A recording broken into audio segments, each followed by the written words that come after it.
pessoal, eu sou a Mirna, estou com o PCNP de Matemática dos anos finais. Essa é mais uma TPC de Matemática para vocês.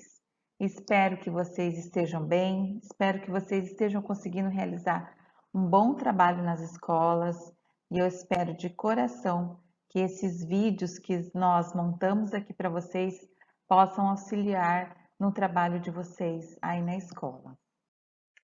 Então, nossos objetivos da TPC de hoje são oportunizar um momento de reflexão e acolhimento com a leitura de um trecho do livro Pequeno Príncipe, analisar as potencialidades do material, orientações para articular o desenvolvimento das competências socioemocionais dos estudantes às sequências de atividades. Essa é a segunda parte, que eu vou trazer aqui para vocês um exemplo mais prático, com a habilidade matemática que vai ser desenvolvida no material Aprender Sempre, né? E como essas competências socioemocionais, elas estão presentes, né? E como nós podemos focá-las para que o aluno entenda o que são e para que a gente consiga desenvolver, pensando aí que ocorra uma melhor aprendizagem dos estudantes.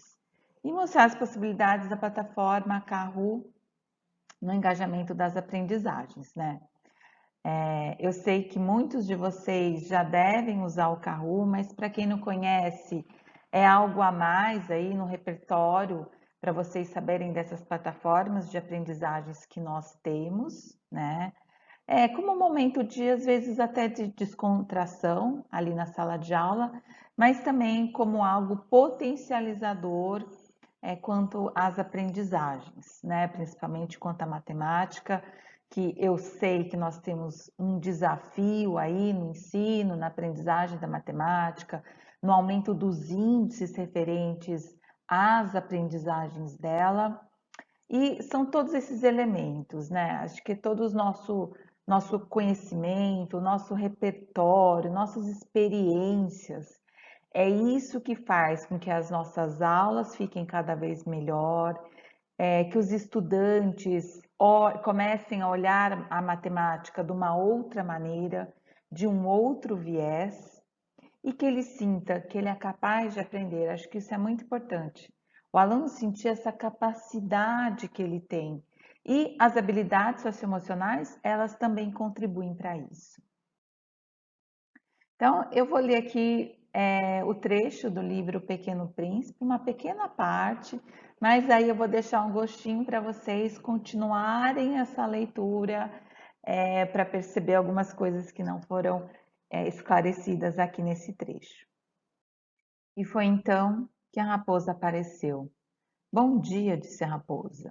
Bom dia, respondeu educadamente o Pequeno Príncipe, que olhando à sua volta nada viu. Eu estou aqui, disse a voz, debaixo da macieira. Quem és tu? Perguntou o príncipezinho. Tu és bem bonita. Vem brincar comigo, propôs ele. Estou tão triste.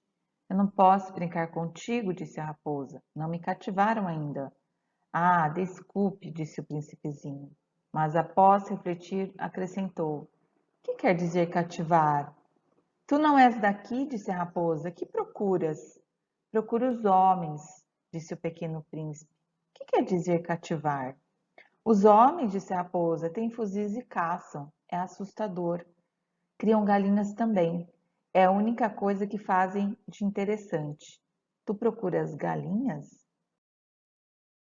Não, disse o príncipe. Eu procuro amigos. Que quer dizer cativar? É algo quase sempre esquecido, disse a raposa. Significa criar laços. Criar laços? Exatamente, disse a raposa.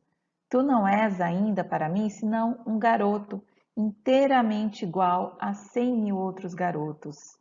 E eu não tenho necessidade de ti. E tu também não tens necessidade de mim. Não passo a teus olhos de uma raposa, igual a 100.000 outras raposas. Mas se tu me cativas, nós teremos necessidade um do outro. Serás para mim único no mundo, e eu serei para ti única no mundo. Começo a compreender, disse o pequeno príncipe. Existe uma flor. Eu creio que ela me cativou.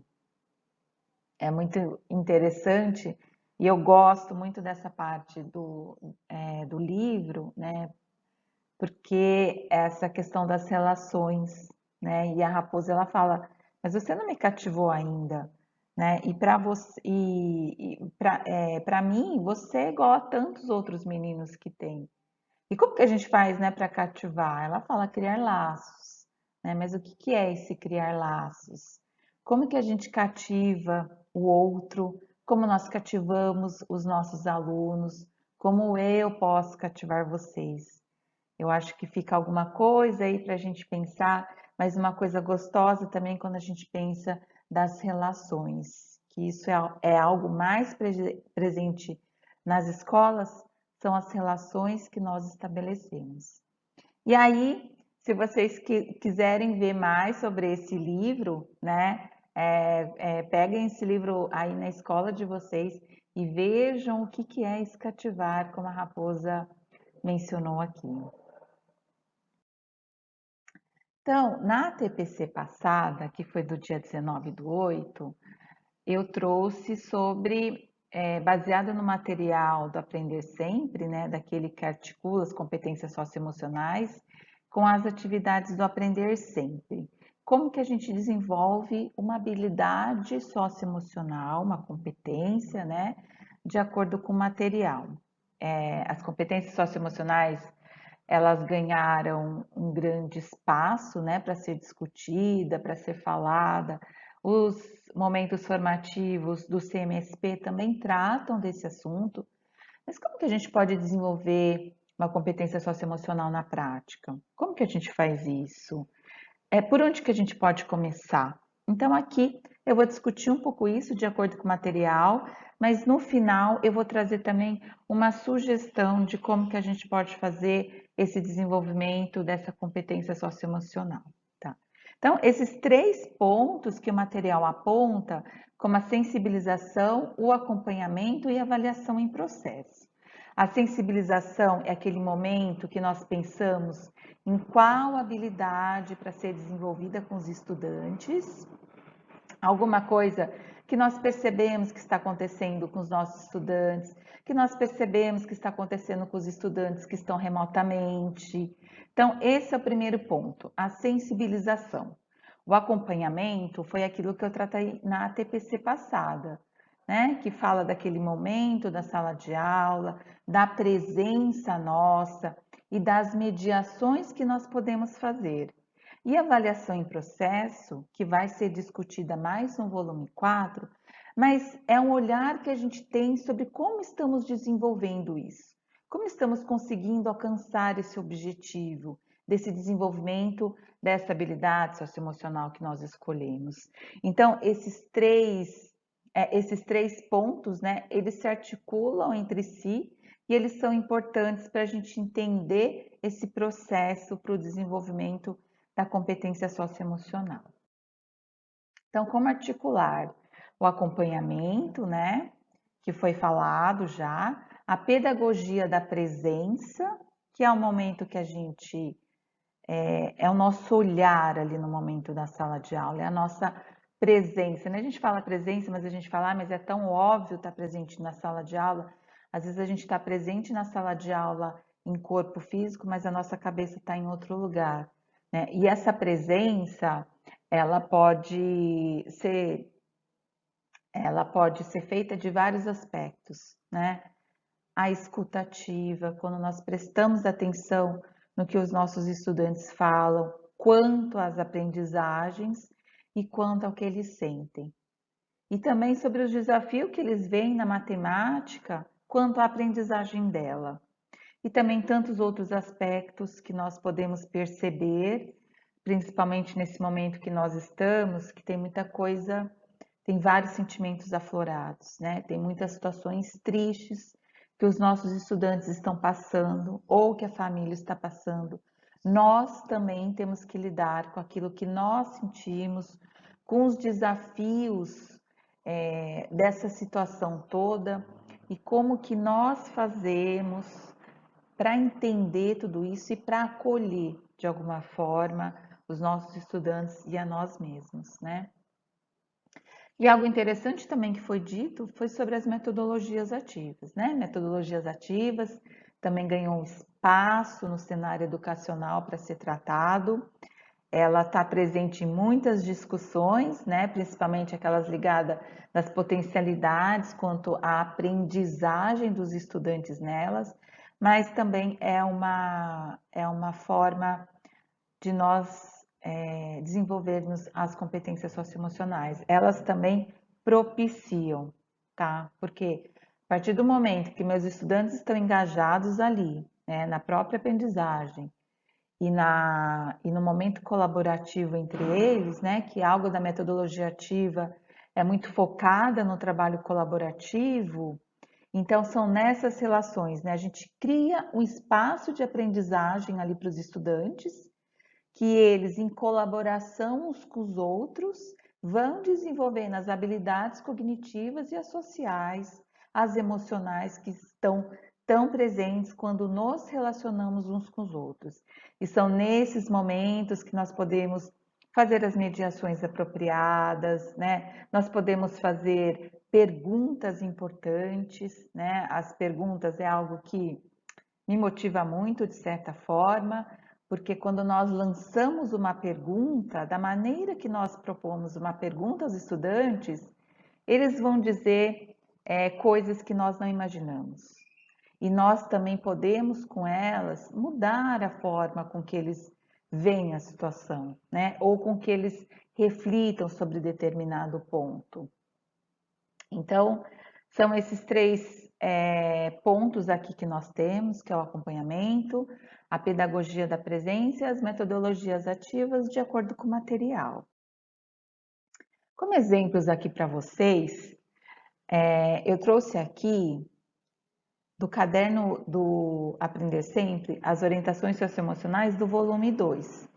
Então, nós temos aqui, no ensino fundamental e anos finais, a gente tem ali, ó, no sexto ano, imaginação criativa, autoconfiança, no oitavo ano, entusiasmo, nono ano, curiosidade para aprender. No ensino médio, nós temos a primeira série, persistência, a segunda série, iniciativa social e a terceira série, interesse artístico. A gente sabe também que não é em um momento, né, em uma aula, em uma situação específica, que nós vamos conseguir fazer toda a abordagem que é necessária para o desenvolvimento dela. Também para o nosso desenvolvimento nisso, porque para nós também isso é uma novidade. Tem algo do nosso trabalho que eu entendo que é muito intrínseco. Tem coisas que nós já fazíamos sem saber denominar o que era, né? Nós já oferecemos momentos ativos nas nossas aulas, né? Nós propiciamos os momentos de acolhimento, sem dar definição clara sobre o que é cada um. E as habilidades socioemocionais nós também desenvolvemos, né? E não é porque agora que nós estamos falando mais dela, nossa, agora tudo é competência socioemocional. Parece que nunca nós fizemos. Não, nós já praticamos em sala de aula. O momento que a gente olha para o estudante, né, com um carinho, ou com aquele olhar de, olha, você consegue fazer isso, ou com aquele olhar que eles já nos entendem, né? Quando a gente fala, olha, você pisou na bola, né? Você não precisava de ter feito isso, você não precisava de ter falado isso. Mas o que eu reforço aqui? Quando a gente tem clareza daquilo que a gente quer com os estudantes, quando a gente tem clareza das habilidades, dos objetos de conhecimento, da competência socioemocional, a gente vai traçando um caminho e um plano de aprendizagem, né? Um plano de ensino e aprendizagem que a gente vai vendo a rota. E nós vamos percebendo o nosso movimento nele, e nós vamos percebendo o nosso desenvolvimento nesse processo todo. Nós desenvolvemos os estudantes, mas também a nós mesmos, que eu acho que isso também é muito importante. Desenvolvimento profissional nosso, como profissional da educação. Cada vez que a gente adquire um conhecimento novo, ele claramente ele vai estar presente em nossa prática. Então, quando nós conseguimos identificar uma competência socioemocional, uma habilidade socioemocional, Isso daí é um discernimento daquilo que a gente quer dos estudantes e daquilo que a gente vai tratar com eles. E pensando que tudo isso, a gente cria um momento ali na sala de aula mais acolhedor, mais propício à aprendizagem, em um lugar também que a gente fique mais à vontade, que a gente fique mais feliz também. No volume 3, que é em particular desse material que estou me baseando, nós temos o quê? No 6º ano, sobre a organização. No 7º ano, imaginação criativa. No 8º ano, curiosidade para aprender. No 9º ano, assertividade. Para o ensino médio, nós temos tolerância à frustração, 2ª série sobre o respeito e a 3ª série sobre a persistência. Dessas tantas que nós temos, eu tive que priorizar. Não daria para eu explorar todas elas nesse momento aqui nosso, tá? Então eu escolhi a 3ª série, que eu acho que é um momento muito peculiar da escola e da vida dos estudantes nesse percurso dele enquanto estudante. Então escolhi a 3ª série e eu escolhi também outro lá na ponta, que foi do 6º ano sobre a organização. E eu lembrei muito quando lecionava para os estudantes do 6º ano e dos desafios que eu tinha também quanto à organização deles. Com o uso do material, com estojo, né? Com a caneta, com lápis. Professora, pode usar caneta vermelha, pode usar lápis, né? E a 3ª série é a primeira que eu vou tratar aqui com vocês. Então, nós temos aqui a definição do que é persistência. É a capacidade de superar obstáculos para atingir objetivos pré-estabelecidos e de completar tarefas, seguindo os passos, não desistindo diante das dificuldades e terminando aquilo que iniciou. É aquilo, eu me proponho a fazer isso e eu vou persistir até que eu consiga resolver, até que eu consiga superar, até que eu tenha entendido. Para mim, uma persistência nesse momento aqui, eu posso dizer que são as ferramentas digitais. Eu estou persistindo na minha aprendizagem e no uso delas, do que elas podem oferecer, de quais caminhos que elas podem oportunizar. Então, eu estou, de certa forma, persistindo isso. E é um objetivo que eu tenho já pré-estabelecido. E aí, eu peguei as habilidades relacionadas a um objeto de conhecimento. Compreender os raciocínios combinatórios, aditivos e multiplicativo na resolução de situações problema de contagem indireta do número de possibilidades de ocorrência de um evento. Saber calcular probabilidades de eventos em diferentes situações problema, recorrendo a raciocínios combinatórios gerais sem a necessidade de aplicação de fórmulas específicas, né? Acho que algo que a gente vê presente nas habilidades é sobre não aplicação de fórmulas. E aí é uma outra forma de mostrar aquele objeto de conhecimento. Eu acho que é uma outra forma de ensinar e de aprender a matemática. Porque daí nós teremos, né, que pensar sobre as estratégias que estão ali presentes. E que nós oferecemos isso para os nossos estudantes também. Quais estratégias que você vai utilizar? Como que nós vamos resolver isso aqui? Né? Como que é o conceito disso sem nós pensarmos nas fórmulas? Porque as fórmulas, elas foram criadas baseadas nos conceitos. E aí, né, foi um gap assim, né, da matemática, digamos, algo para facilitar, que foi para usar as fórmulas, né? E a gente sabe muito bem que a matemática não são as fórmulas. A matemática é o pensamento, né? É o desenvolvimento, é a organização, né? É o raciocínio lógico dentro daquelas estruturas que nós temos. Então, a matemática, ela é além das formas. E é por isso que nós gostamos tanto dela. Então, um primeiro momento que a gente pode fazer, pensando nessa habilidade, é um diálogo com os estudantes. Diante de um desafio, seja na escola ou fora dela, Com que frequência vocês tentam analisar o que sentem sobre determinado problema antes de tomar decisões? Traga exemplos. E aquilo que eu comento com vocês, nós podemos falar para os estudantes, nós vamos desenvolver essa habilidade socioemocional, a persistência. É ela que vai estar presente nas aulas e eu vou fazer mediações sobre elas. Eu acho que sempre que nós oportunizamos um momento, né, na nossa aula de discutir algo mais, além do objeto de conhecimento que precisa ser desenvolvido, a gente cria um espaço ali para os estudantes, a gente oportuniza um momento para eles se relacionarem conosco de uma outra maneira, de uma outra forma, de um outro contexto. E que ele vai contar sobre a vida dele, né? Que ele vai contar sobre aspectos que às vezes ele discute com os amigos, né? Discute com a família, discute isso em outros lugares. E por que não na escola? E por que não a gente criar um momentinho que seja 5 ou 10 minutos, mas esses 5 ou 10 minutos em cada aula ao longo de um ano, isso já vira uma situação, problema matemática, quanto tempo que foi disponibilizado para o estudante a refletir, a pensar e a nós também sobre aspectos da vida. E aí a gente pensa naquele processo de que a gente prepara o estudante para a vida.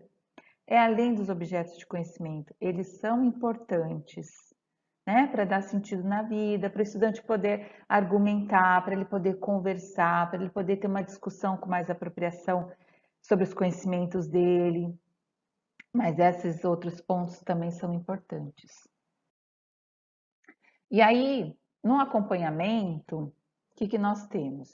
Durante as resoluções das atividades do Aprender Sempre, tem dois aspectos que foi pontuado no material, sobre a escuta ativa e a pedagogia de presença, né? Essas metodologias de mediação importantes que fortalecem a motivação para persistir na superação dos obstáculos e alcançar os objetivos de aprendizagens propostos, né? Então, quando nós exercemos a escuta ativa e o estudante percebe esse nosso momento, ele percebe que nós escutamos aquilo que ele traz, aquilo vai mudando. Vai mudando a relação dele com o objeto de conhecimento e vai mudando a relação dele com você. Por quê? Porque ele percebe, né? A gente sabe muito bem daquelas pessoas que a gente conversa, que elas nos escutam, que elas nos acolhem, que ela tem sempre algo bom para nos dizer. E não só dizer, né? Mas escutar. Sabe aquela história do ombro amigo? Não que nós precisamos ser os ombros amigos dos estudantes, mas nós precisamos estar atento, né? Porque ali está envolvido, na sala de aula, está envolvido todo um processo de desenvolvimento, né, do ser humano e todo o processo de desenvolvimento dos nossos estudantes, sejam as cognitivas, sejam as emocionais. Pensando em tudo isso que eu tenho falado aqui com vocês, estou pensando na equivalência desses dois aspectos que nós temos e que está presente. As habilidades cognitivas, né, os processos de aprendizagem, que são os esquemas mentais, e também o desenvolvimento de outras habilidades, né? A gente chega na escola, os estudantes estão em nossas salas de aula, eles não estão ali só para aprender o objeto de conhecimento. Quantas coisas que nós podemos enriquecer naquele momento da sala de aula. E quem sabe, se nós damos, né, momentos oportunos para a gente fazer umas reflexões também sobre outros aspectos, a aprendizagem vai acontecendo naturalmente. E a aprendizagem vai acontecendo de uma maneira mais leve, mais disposta, porque nós sabemos, né? Eu falo tudo isso por conta dos desafios que nós temos com a matemática, né? E a persistência é algo que tem que estar presente nas aulas, porque os estudantes, quando eles se deparam com situações desafiadoras de aprendizagem, eles tendem a desistir. Principalmente se eles têm um histórico de aprendizagens anteriores que não foram estabelecidas. Então, eles empacam. E eles nos falam isso. Ai, professora, isso aqui eu não consigo entender porque minha professora lá do 6º ano, ela não me ensinou isso direito. Ai, professor, isso aqui para mim lá no terceiro ano, né? Lá dos anos iniciais, às vezes eles se lembram. Só que a professora não explicava nada, né? Eu não conseguia entender. Tá. Mas aí são desses momentos que nós podemos dizer a ele, mas agora você pode aprender. Mas agora nós vamos fazer, né? Agora nós vamos avançar um pouco mais e você tem condições para isso. Eu peguei um exemplo para a gente entender da atividade que nós temos no material e como que a gente pode fazer uma mediação aí pensando na persistência. Então, eu peguei aqui essa atividade, que é das aulas 3 e 4, caminho percorrido. Quantos anagramas tem a palavra amigo?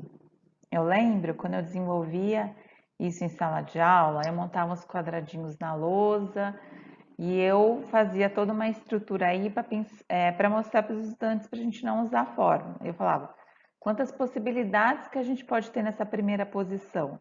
Quais letras que nós podemos usar? Nós poderemos usar todas. Então, aí eu falava, por exemplo, se eu já usei o A, quantas letras que eu vou poder usar na segunda posição? Aí eu fazia um esqueminha, ou fazia uns quadradinhos, ou fazia aqueles tracinhos, que era uma forma era um recurso que eu utilizava. E aí a grande questão que eu falo que é um desafio, atividade com outro nível de complexidade, é quantos anagramas tem a palavra arara? E agora? Né? Que eu tenho duas letras ali que se repetem, como que eu faço? Então, são nesses momentos que a gente pode intervir com a persistência. Você já conseguiu realizar a atividade anterior, vamos ver o que a gente usou na anterior que a gente usa nessa.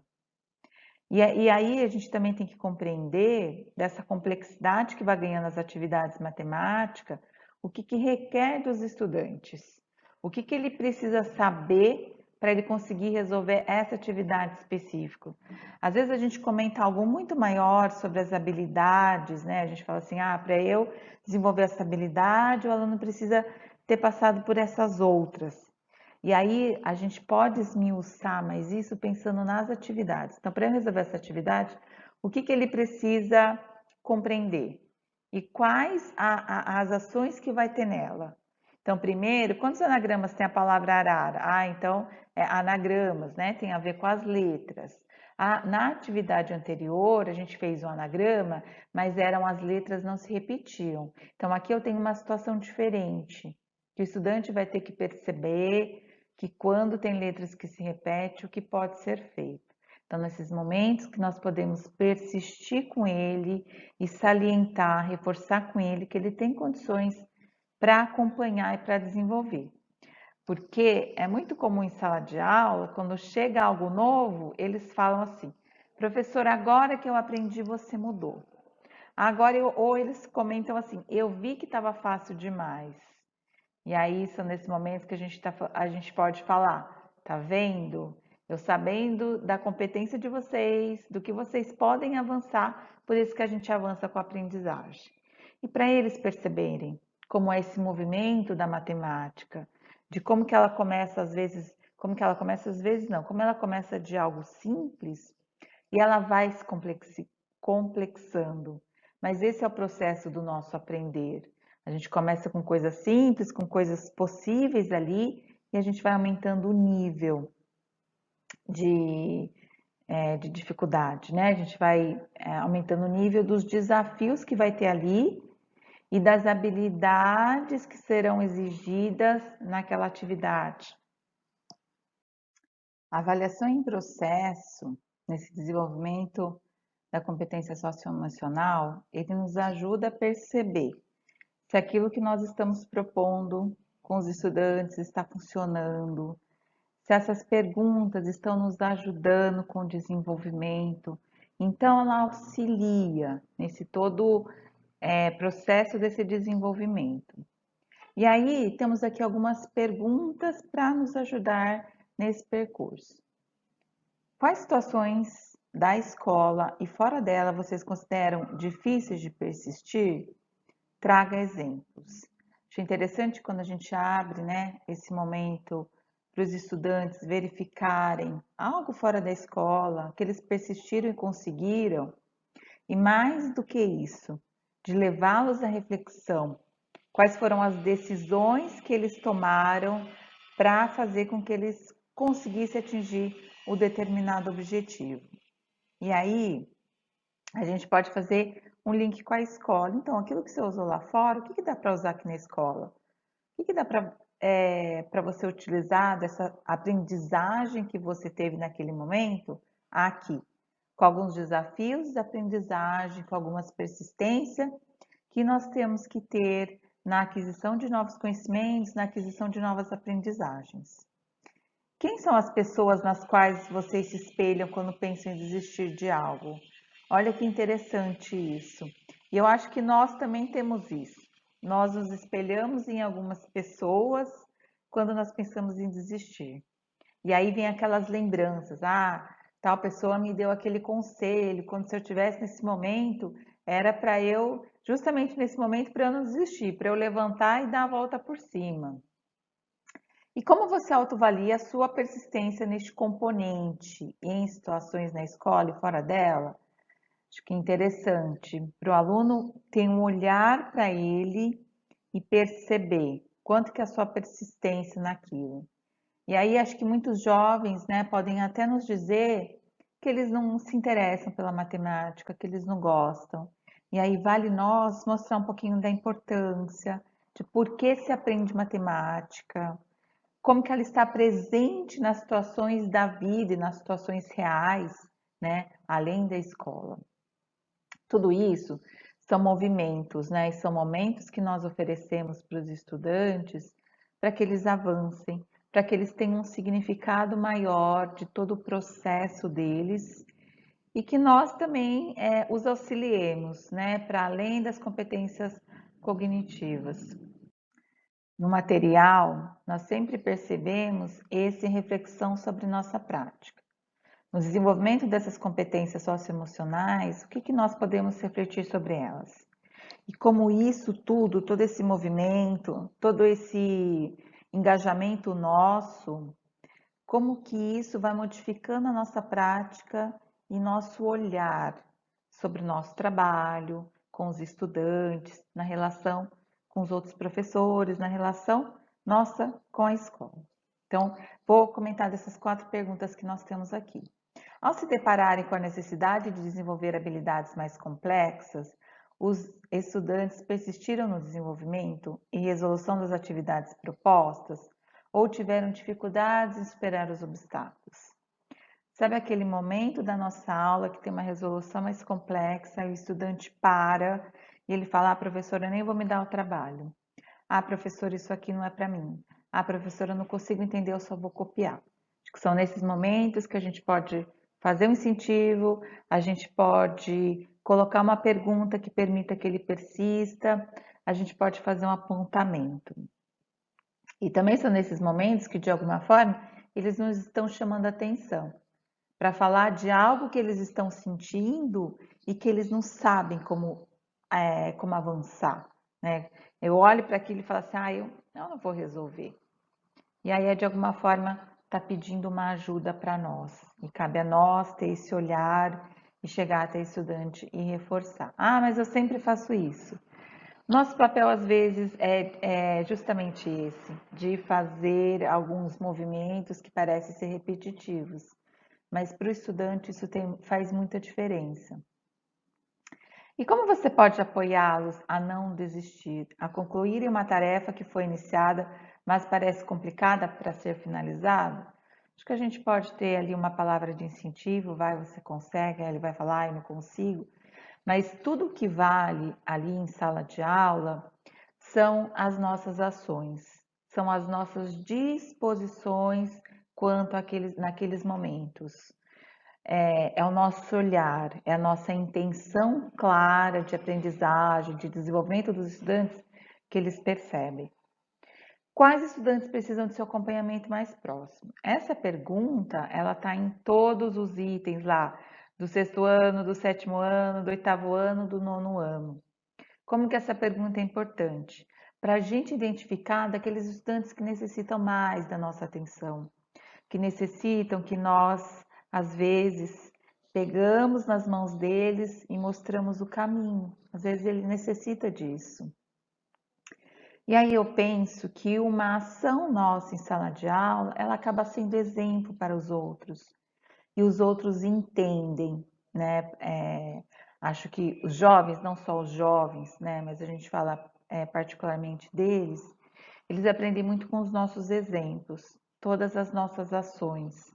Então, se ele percebe que nós disponibilizamos um tempo para atender aquele que necessita de mais atenção, e os estudantes sabem também, eles sabem daqueles que precisam de mais atenção, eles sabem daqueles que passam por mais problemas, seja na casa, ou seja no trabalho, dificuldades da vida. Então, ao eles perceberem que nós propomos algo, eles também começam a ter essa ação. Sala de aula, né, é um lugar incrível, é um lugar de tantas aprendizagens. E eles aprendem com todos os nossos movimentos, né, com a nossa intenção pedagógica, né, com a nossa intenção clara de aprendizagem. Eles sabem se nós gostamos ou não deles, eles sabem se nós gostamos ou não daquilo que estamos desenvolvendo. Às vezes eles até não falam, ai, professora, esse assunto aqui da matemática é aquilo que você mais gosta, né? Por quê? Porque eles fazem a leitura de nós, desde o momento que entramos na sala de aula até o momento que nós saímos. E quantos anos os estudantes estão lá sentados, só observando, só nos observando, há muito tempo. Então eles percebem, né, as nossas ações, as nossas atitudes e as nossas disposições. Então, tudo aquilo que nós nos dispomos a aprender, isso permite o movimento que eles também permitam as novas aprendizagens, aos novos desafios e à persistência. Quais estudantes podem apanhar a outros e têm perfil para auxiliar sem fazer pelo outro? Não é que você vai ter um amigo que ele vai resolver aquela questão para você, que isso que eles querem. Ah, eu gosto de estudar com fulano porque ele resolve a questão para mim. Mas não, qual aquele que incentiva? E nós temos na nossa sala. A gente sempre tem aquele que tem uma facilidade para aprender, facilidade entre aspas, né? Que acaba denominando quem aprende com facilidade ou não. Aqueles que têm um jeito de lidar com o outro, que ensina melhor, que tem umas palavras adequadas, que está mais próximo da realidade desses estudantes e às vezes eles têm uma cumplicidade que é além, né, do nosso papel, assim, eles têm uma vivência, eles têm uma história juntos. Então isso daí também permite que a aprendizagem fique mais fluida, pensando dessa maneira para ficar melhor, tá? Então essas reflexões elas sempre nos auxiliam, elas sempre nos permitem que a gente reflita um pouquinho mais e cada reflexão nossa, cada ação de pensamento nosso é algo que vai para a nossa prática. E aqui agora para vocês, eu vou comentar sobre o sexto ano. Então, finalizei lá na terceira série do ensino médio, que foi trabalhar sobre a persistência, e agora eu trago aqui com vocês do sexto ano, que é sobre organização. Organização diz respeito à capacidade de gerenciar o tempo, as coisas e as atividades, bem como planejar esses elementos para o futuro, assim como é também a capacidade de conseguirmos dar ordem e sentido, organização, aos nossos pensamentos e ideias. A habilidade que está envolvida aí do objeto de conhecimento é resolver, elaborar situações e problemas envolvendo adição e subtração com números naturais, utilizando estratégias diversas, como cálculo por estimativa, cálculo mental e algoritmos. Então, a organização já está presente, né, na estrutura do algoritmo, quando os estudantes vão operacionalizar, seja adição, subtração, multiplicação, divisão, tem que ter uma organização ali. Na organização das casas decimais, senão não é possível realizar a operação. Nas operações de adição e subtração usando algoritmo ou decomposição. Em especial, eu escolhi falar sobre organização para os estudantes do sexto ano, que a gente sabe como muda para eles a etapa dos anos iniciais, eles ingressam para um outro momento da escola, que são os anos finais, e eles já começam a sentir que eles estão crescendo, que eles já são grandes, que eles têm vários professores, né? E com tudo isso, vai necessitar que eles se organizem mais quanto às próprias aprendizagens e quanto também à manipulação do material. Não é difícil da gente pensar daqueles estudantes que não conseguem separar os cadernos por componentes curriculares, eles fazem tudo misturado.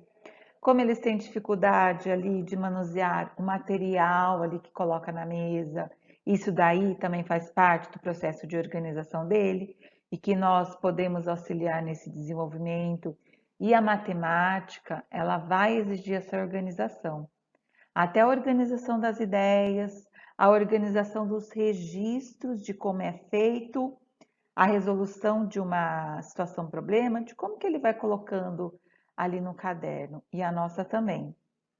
Eu lembro quando eu estava na faculdade e a professora comentava assim, faz tempo que eu estava na faculdade, e a professora de práticas falava assim para nós, olha, pensem como que vocês vão montar a lousa para os estudantes, porque aquilo que vocês colocam na lousa é aquilo que vai ficar registrado para os estudantes.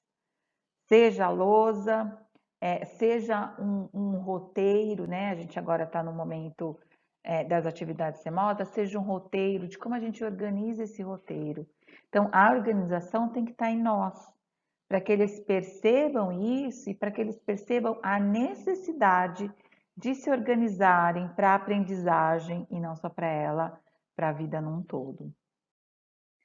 A gente percebe no material Aprender Sempre que sempre tem material sempre, sempre, que sempre tem material, sempre traz essas perguntas para que façamos para os estudantes, para nós criarmos um momento, né, de fala deles e para que a gente escuta o que eles trazem ali. Em que situações do cotidiano usamos as operações de adição e subtração? Primeiro, essa pergunta vai ali investigar o que eles entendem sobre adição e subtração. E aí eles vão nos contar. Sexto ano adora conversar, né? E sexto ano eles têm aquela alegria do aprender, eles têm aquela alegria, aquela motivação inerente à idade, né? À etapa deles, mas que essa alegria se mantenha. Isso que seria bem bacana. Como organizamos os números para efetuar as operações adição ou subtração? E aí, essa palavrinha organização, eles vão escutando, vai fazendo parte do repertório dele de vocabulário, para que cada vez mais ele vá entendendo e internalizando isso. Então, como que a gente organiza? A gente pode colocar os números de qualquer maneira? Como que, para a gente montar uma conta, como que a gente faz? Montar uma operação, como que nós fazemos?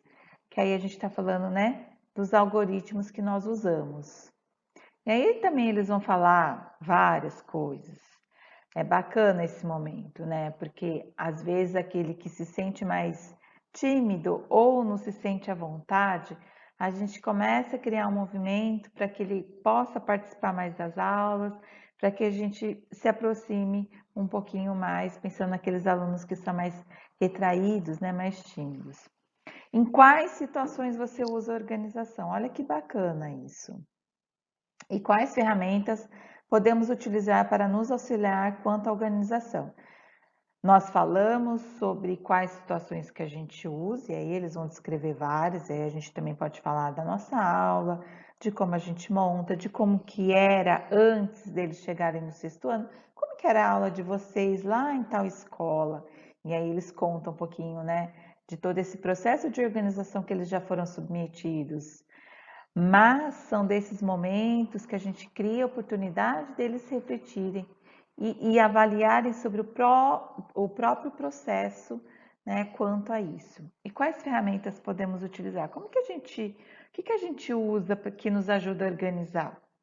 A agenda, o celular, né? Agora a gente tem o Google Agenda, a gente tem agora esse mundo digital que está muito presente, né, na nossa forma de mediar o mundo e mediar as situações que nós vivenciamos. E o acompanhamento aqui é colocado assim: nas atividades de 1 a 7 estão planejadas de maneira que oportunizam os jovens a mobilizarem a competência organização para aprender, que foi aquilo que eu já comentei um pouco. Posicionar de maneira correta os algoritmos que compõem o número, estruturar o algoritmo corretamente, entender os passos das operações matemáticas, organizar seu espaço de trabalho em tempo.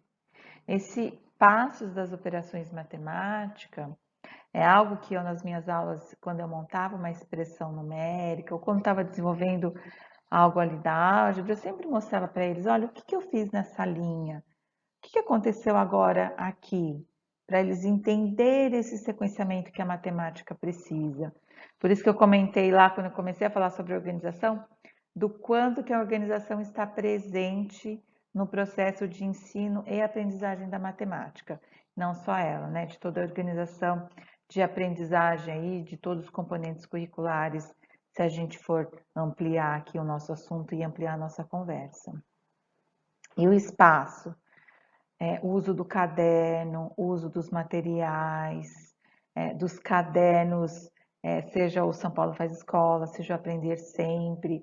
E agora a gente tem também sobre a organização do tempo de aula e de acompanhamento na casa deles. Como que foi e como está sendo esse processo? Se a gente abre, né, para falar mais sobre a organização, e a gente tem aí um leque que se abre sobre esse assunto. Mas aqui foi só para mostrar de como o acompanhamento, né, de como que o material aponta esse acompanhamento nas atividades, né, da matemática. Então aqui eu trouxe uma atividade, né, do Aprender Sempre, que aí está mostrando, ao resolvermos a operação 5.729 mais 376, obtemos como resultado.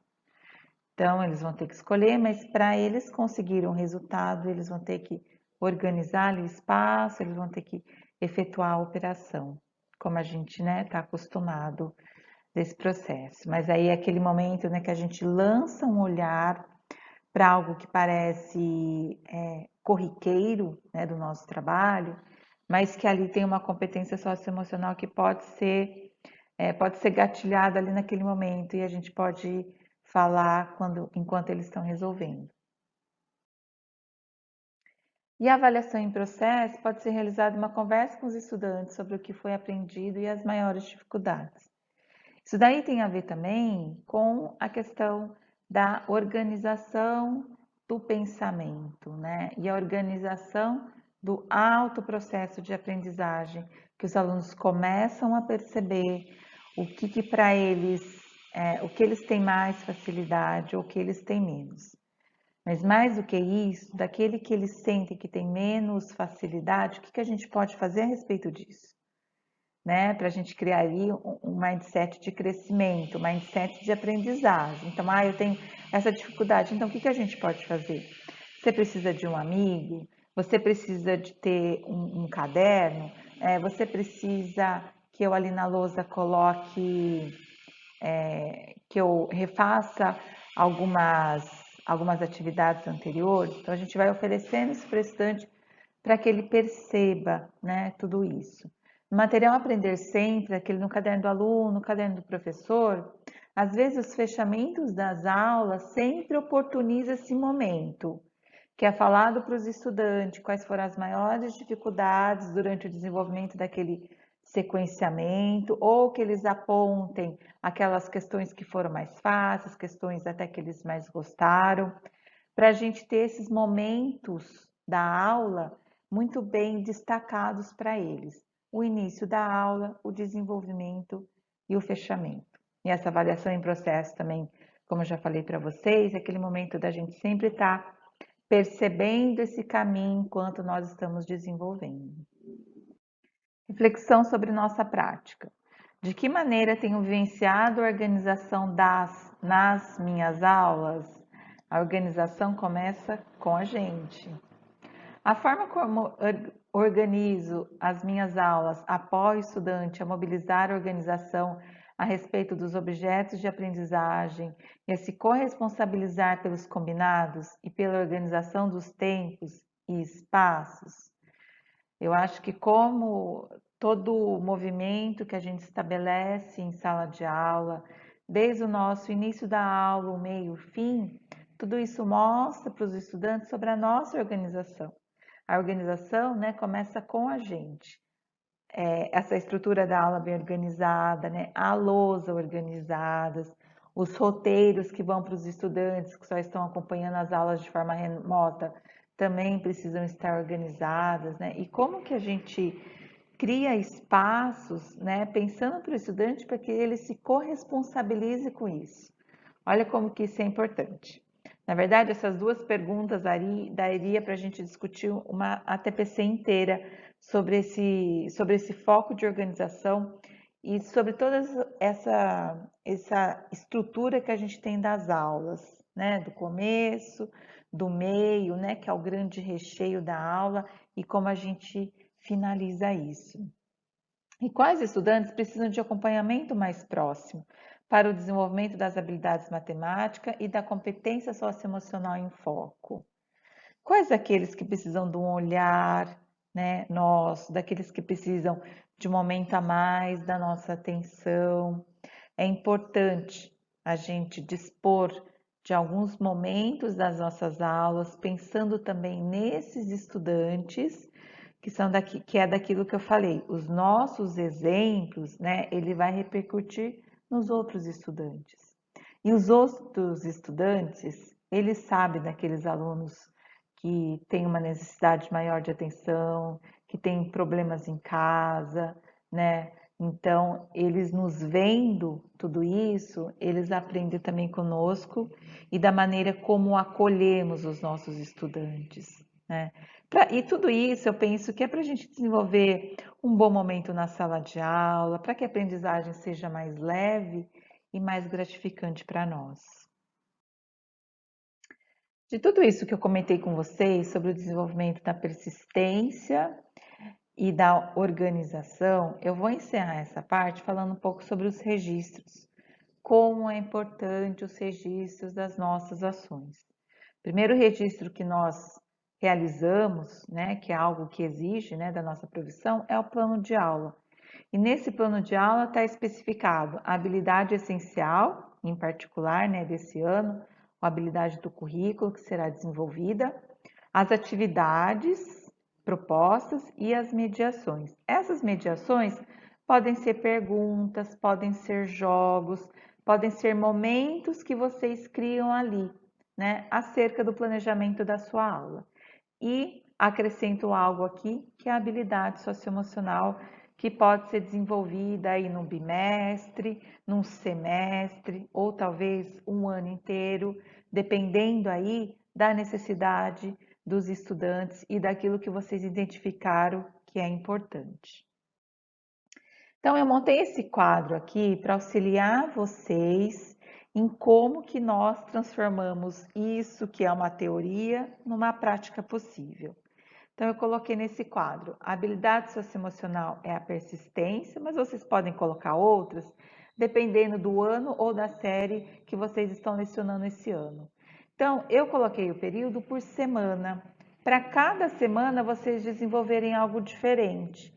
E aí eu fiz um percurso daí das atividades que podem ser realizadas, né, durante a aula, mas que não ocupe a aula toda, que seja só um momentinho, que seja 10 minutos ou 20 minutos, mas nisso tudo aí o estudante vai percebendo a nossa atenção, né, o nosso foco e o nosso direcionamento quanto àquilo que queremos deles. Então, na primeira semana eu coloquei a habilidade que será desenvolvida, isso daí pode ser dito para os estudantes. Olha, nós vamos desenvolver aqui a persistência. Como será que a gente faz isso? Foi proposto aqui uma roda de conversa e aí vocês podem colocar aquelas perguntas que estão no material, tá? E um acompanhamento de vocês durante essa primeira semana com perguntas para eles. Na segunda semana, eu pensei aqui num quadro de significados. Para eles, o que significa persistência? E aí eles podem registrar isso. E esse registro pode ficar na sala de aula, né? Pode ficar numa cartolina, ou pode ser a foto ali do grupo do WhatsApp, ou pode ser a imagem ali do Google Sala de Aula. Enfim, hoje a gente tem um repertório aí desses registros, né? Com essa tecnologia hoje, tecnologia digital inerente no nosso trabalho. E um papel de vocês nisso tudo na segunda semana seria observação. Eu vou observar meus estudantes, eu vou observá-lo, a atuação deles em sala de aula, eu vou observar como eles se dirigem aos outros, como eles lidam com as aprendizagens. Na terceira semana, eu coloquei exemplos de situações que os estudantes utilizaram a persistência, que eles tragam esses exemplos, que eles tragam esses momentos. Penso que esses momentos são bem significativos para eles e são marcantes nas histórias deles. Então, ao olhar, né, a essa superação, essa persistência ali que eles tiveram, eles olham para esse momento, eles se ressignificam e, quem sabe, tragam as ações ali para o momento de aprendizagem. Isso é algo bem válido e bem oportuno. E a tarefa de vocês seria anotar o engajamento dos estudantes nas realizações das atividades. Na quarta semana, a proposta é: quais atividades do Aprender Sempre foram desafiantes? Como fizeram para realizar? Quem auxiliou? Para eles observarem essas atividades que requerem mais atenção deles, que requerem outros conhecimentos que eles ainda não adquiriram, ou requerem que eles revisitem, né, algo que já foi trabalhado em anos anteriores. Como que eles fizeram para realizar? Quem que auxiliou? Um colega ali da sala ajudou? O professor ajudou? Então, para eles identificando isso, porque isso daí faz parte do processo. Na quinta semana eu coloquei aí exibir um vídeo motivador, e eu acho que desse vídeo eles podem pensar no que esse vídeo significa para eles, o que esse vídeo tem a ver com a vida deles, ou eles mesmos podem escolher um vídeo.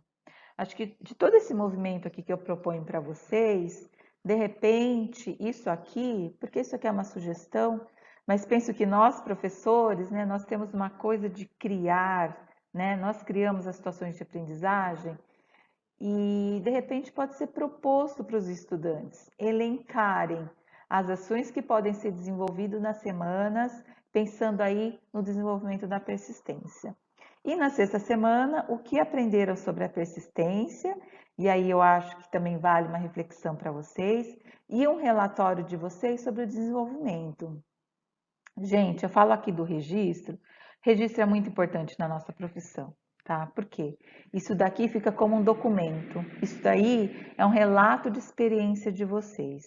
E um relato vocês podem publicar em congresso, em simpósios que tenham a ver com a educação e que tenham um espaço sobre os relatos de experiência. Os relatos, as experiências, né, que nós vamos adquirindo nesse tempo que atuamos como professores, ele faz parte também do nosso conhecimento, tá? Isso aqui foi só uma dica. E se vocês também quiserem compartilhar esse relato aqui, para a gente aprender, para a gente mostrar aí para todo mundo, fica aqui o meu convite. A ATPC, ele é um espaço, né? Ele é um momento, não só meu, mas de vocês também. Fica aqui o convite mais uma vez para algum relato de experiência que vocês tenham, seja no desenvolvimento de uma habilidade socioemocional, seja o desenvolvimento de uma habilidade aí da matemática, ou mesmo algum relato de experiência sobre alguma plataforma digital que vocês utilizaram, que é o próximo assunto aqui da nossa TPC. Então, eu escolhi para comentar com vocês dessa vez sobre o Kahoot ou sobre o Kahoot, né? É uma plataforma de aprendizado baseada em jogos, usado como tecnologia educacional em escolas e outras instituições de ensino. Seus jogos de aprendizado Kahoot são testes de múltipla escolha que permitem a geração de usuários que podem ser acessados por meio de um navegador da web ou no aplicativo Kahoot. Tá? Alguns de vocês já devem conhecer, já devem ter utilizado. Eu coloquei esse desafio para mim, para conhecer as plataformas educacionais digitais de aprendizagem, tá? Lembrando sempre que tudo aquilo que eu ofereço para os meus estudantes tem que ter uma intenção clara de aprendizagem, o que eu quero com essa ferramenta e o que eu quero usá-la a meu favor, a favor da aprendizagem, né? A gente não pode usar essas ferramentas como entretenimento, né? Escola não é entretenimento, escola é um espaço de aprendizagem e de desenvolvimento nossos e dos estudantes. Então, eu escolhi um tutorial que eu utilizei para aprender a utilizar o Kahoot e eu vou deixar esse link para vocês. Eu ia baixar esse vídeo e colocar aqui na TPC, mas acredito que a minha fala já ocupou maior parte desse tempo, tá? Então, para aqueles que já conhecem o Kahoot, fiquem à vontade. Para aqueles que não conhecem, é interessante ver esse vídeo, que ele é bem bacana e ele é bem explicativo. Pessoal, isso aqui que é a página do Kahoot, quando vocês acessam, né? E aí vocês podem fazer um login bem tranquilo, como explicado no vídeo. Só para mostrar aqui rapidamente os jogos que eu montei, foi só para conhecer, foi só para explorar um pouco mais, foi só para saber de um pouco mais sobre essas tecnologias, né? Que alguns estudantes têm contato, que algumas escolas desenvolvem, e para ter um pouco de aumentar esse repertório desse mundo digital que nós temos. Então, eu fiz esses dois sobre organização e persistência, que foram essas duas habilidades que eu tratei na TPC, mas pode fazer sobre qualquer assunto aí. O bacana seria mostrar para vocês como que o jogo funciona. Mas o que eu percebi, né? E aí estou aprendendo aqui junto com vocês e não tenho receio de falar isso, né? O Kahoot, pelo que eu percebi, ou vocês podem me acrescentar quanto a isso, lá nos comentários da avaliação, é que ele roda melhor no celular, né? Às vezes, para o estudante, né? Você cria atividade, manda o link da atividade para os estudantes, e para rodar no celular ele é mais bacana. Eu tentei fazer aqui no meu celular, eu fiz no meu celular, mas eu não consigo mostrar para vocês. Descobri um jeito de passar essa atividade aqui para vocês, né? A gente vai aprendendo nessas ferramentas aqui, né? A gente clica aqui, ó, e tem como a gente ter um preview, que foi o que é mostrado no vídeo também, tá? Então, a gente pode ter essas opções de ser um clássico ou do modo de montar a equipe, tá? Eu posso colocar como clássico. E aqui, que é o PIN que ele carrega do número de identificação que o aluno vai colocar lá. Então, no caso, a gente tem esse número que eu vou colocar aqui do lado, ó. 8, 3, 5, 10, 17, inserir. E aí ele vai pedir um apelido, eu já fiz todos os apelidos possíveis aqui. Então, lá na tela do celular vai aparecer isso. E aí a gente coloca iniciar. Organização.